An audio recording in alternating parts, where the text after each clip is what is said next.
state of matter in which the molecules are sort of arranged in a regular pattern. The molecules are fairly close together. And a solid has a definite shape. And it also has a definite volume.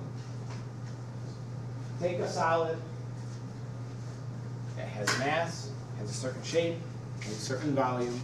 And in general, solids are difficult to penetrate.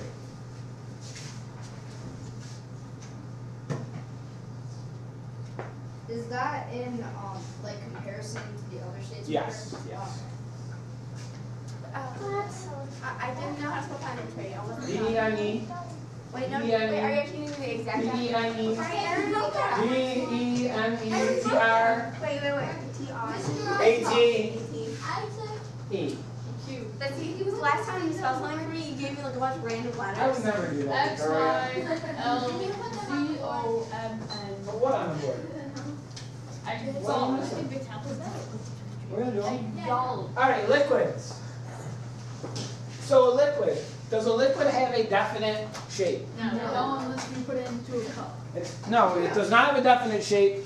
It takes the shape of whatever container it is placed in. So the liquid I have in this water bottle has the shape of this water bottle. If I were to pour this liquid out, then it would soon take the shape of whatever I poured it onto. I have a question. Yes.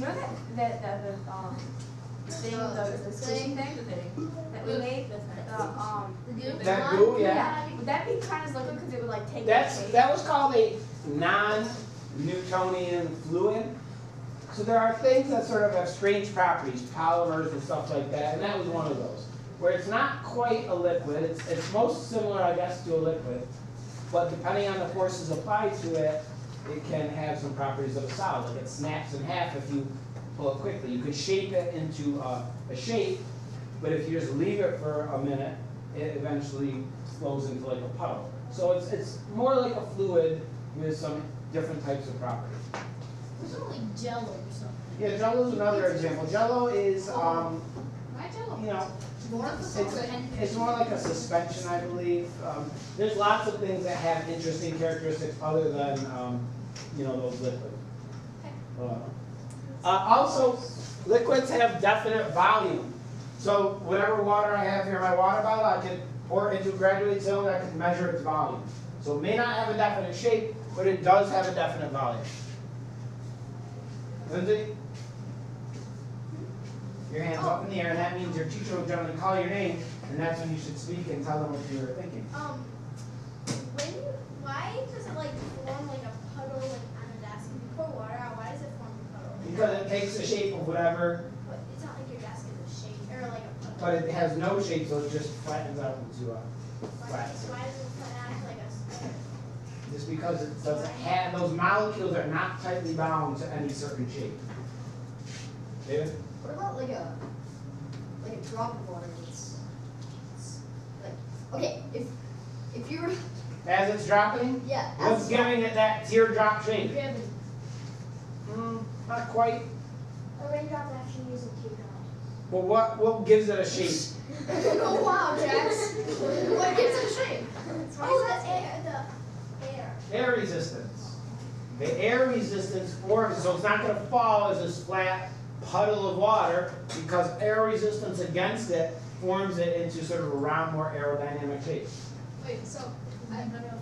Say you like squirted soap. You said put it like like from the air, it turns to like bubble. The liquid soap? Yeah, but it's like getting so much air from the middle of the drop. You're like, No, I don't believe so. That would be awesome. What about it? Like it floats. Yes, it floats. Why does it float? It floats because it has very little mass and It has a lighter air density current. than So a bubble doesn't float if you blow it up with your breath and there's zero movement of the air, it would just drop eventually. But wind current, because it's so light, wind currents can carry it away.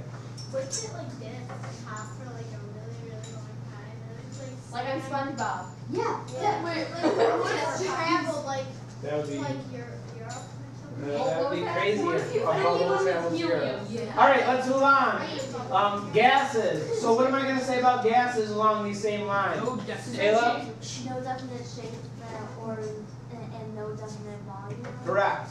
Gases do not have a definite shape, nor do they have a definite volume. Gases basically expand to fill whatever container they're in.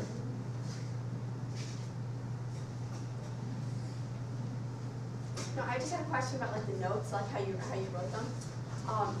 Why are they all capitalized except like because it's not you know what I mean? Like Yeah. why are the words just about capitalized? Why not? I'm not sure why they are. Mr. Arcuri made these notes, so his grammar is maybe not the best, but let's not judge him.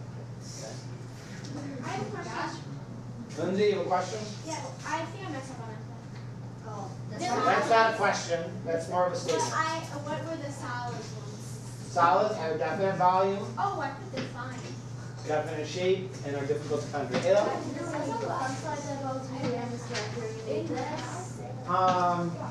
Does it say by Mr. DeRoss and Mr. Arcuri? No, it is just in our class. So we use these notes in both of our classes. Mr. Arcuri is responsible for all errors and omissions in these notes. No, but you said look more. Anything positive or beneficial in these notes was my work. And I bet you say the same thing, but the opposite. Well, because it says the structure. All right, plasma. Everything. What's the state of matter that some of you probably did not have written down today? So plasma is, it's difficult really, I think, to describe and to sort of visualize. Because we're familiar with solids, liquids, and gases. We experience them every day in our everyday lives. But plasma is sort of a little bit strange.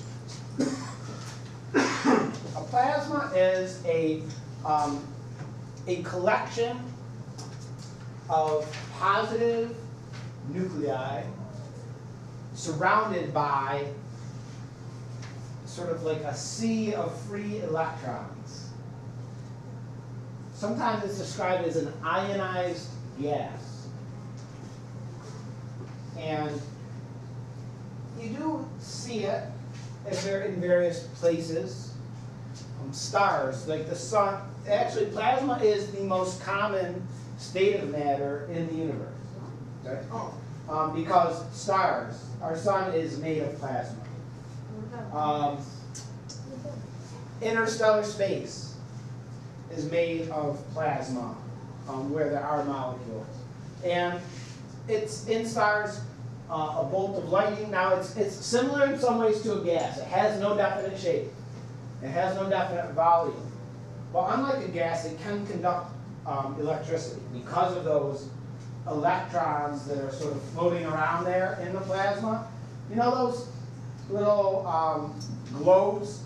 Those plasma globes with a little ball in the middle, and those, that has actual plasma. Where are they? And you put your hand on it, and then the beam of electrified gas.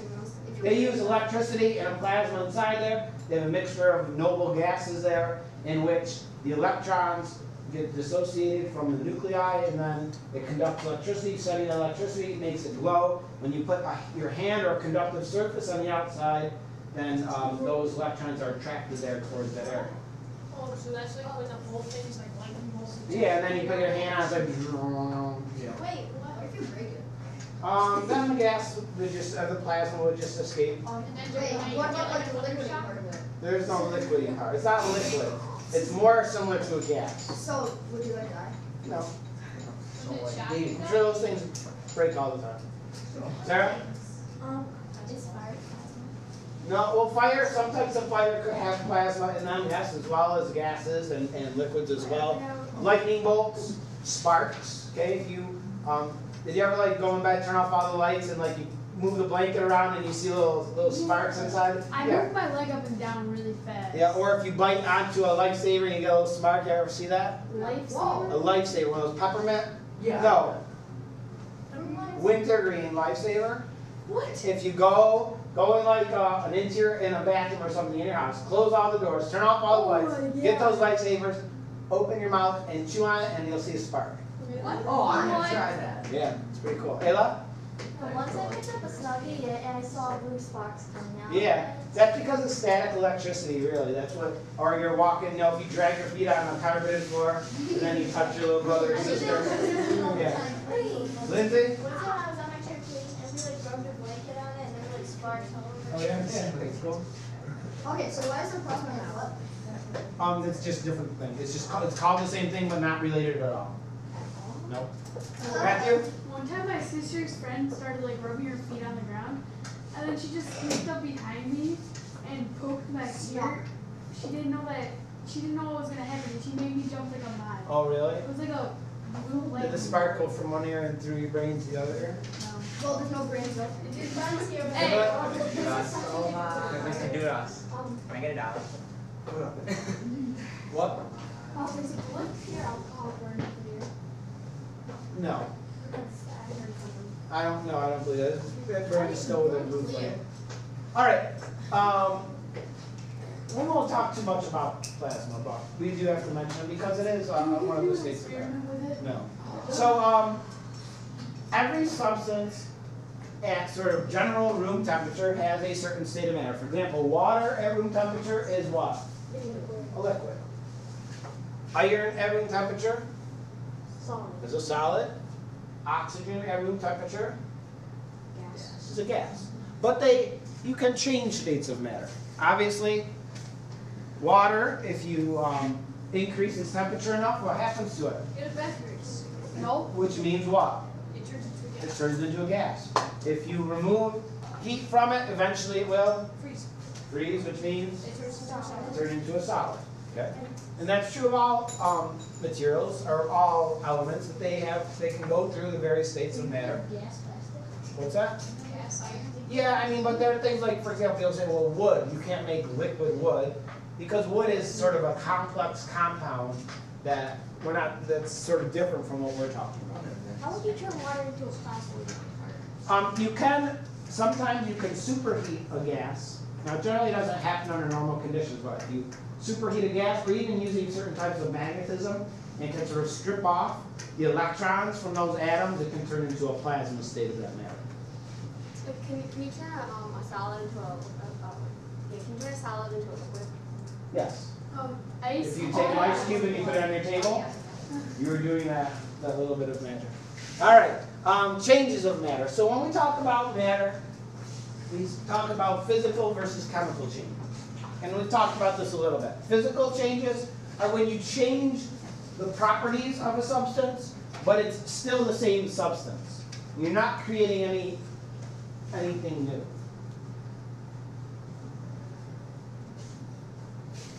So if I take some ice and melt it, it's still water, it's still H2O. It's not a new substance. So that's a physical change. If I take a piece of paper and I rip it, that's a physical change. It's still the same material, the same compound. But if you burn it, If I burn this paper,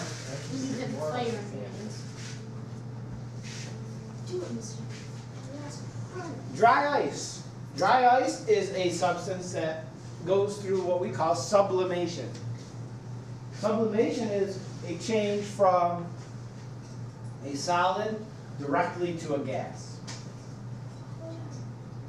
It doesn't go through the intermediate liquid stuff. so is that why I saw like Yes, that's why it produces that gas. what's up with that? Says salt. Oh, When you put salt in water, it dissolves. it dissolves, but dissolving something is a physical change. It's still salt and water, but the salt molecules are interspersed with the water molecules, but they don't actually chemically combine with each other.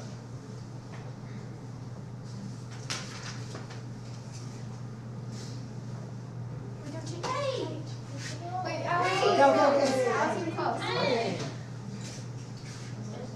Hey! where can you buy dry ice? At Sunset Carbonic Gas, At your local grocery store. They sell it at places. I want to like. Have you ever like put it into a big bowl and then you like got like a string and then you covered it with soap and then you put it over and made like a huge bubble and you go. All right, am I allowed to change it? Yes, you are. Wait. All right, chemical changes. This will be our last slide. Chemical changes are what? How would I define them based on what we just said about physical changes, right? It's pretty much like when you take a substance and you do something to it, like you can't get it back to its original. Okay, you can't generally get it back to its original form. You're changing the actual arrangement of the atoms. If you take a piece of paper and you burn it, are you destroying matter in that case? No? Yes? No, What? you can't destroy matter. No, you can't destroy matter, correct? You're changing it. So you take a complex set of molecules that are long, big chains of carbon, and you're changing it. You're changing it into carbon dioxide gas, into water vapor, into other things. But you're changing the actual molecules into a new substance. Wow. Why is it floating? What's that? Is that like a euro? It's falling. Is that like a euro? It looks like pounds to me. So how do you know a chemical change is taking place? Or iron rusting. That's another example. Rust is when the iron actually changes into a different material, into a different compound, changes into iron oxide. So you know a chemical change is taking place if there is heat released.